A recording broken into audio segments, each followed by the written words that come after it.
చాలాసార్లు చెప్పాను కదా వీడియోలో, అంటే మిడిల్ పియర్సింగ్ తోని మనము ఇండివిజువల్ గా స్పర్శ చేసుకుంటే కూడా మనము చాలా ఈజీ ప్రాసెస్ గా మనం చేయొచ్చు. అది గోల్డ్ కానివ్వండి, ఆ డైమండ్ కానివ్వండి, వాట్ ఎవర్ ఏదైనా. సో ఇప్పుడు మనకు లైవ్ గా అవని గారు ఉన్నారు మనతోటి. తనకు మిడిల్ పియర్సింగ్ చేశాము, తనే ఆర్నమెంట్ చేసుకున్నారు. సో మిడిల్ పియర్సింగ్ వల్ల తనకు ఎలా అనిపిస్తుంది ఎక్స్పీరియన్స్ ఒకసారి లైవ్ గా తీసుకున్నాం. అవని గారు ఎలా అనిపిస్తుంది?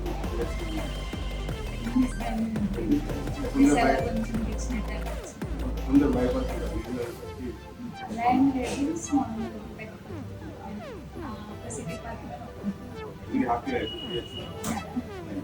సో మీకు ఎవరికైనా ఈ విధంగా అంటే సెకండ్ హాఫ్ కానీ, థర్డ్ హాఫ్ కానీ, ఫోర్త్ కానీ, బొగాటి కానీ ఎలాంటి పియర్సింగ్ అవసరం ఉన్నా మీరు please contact season section. Thank you.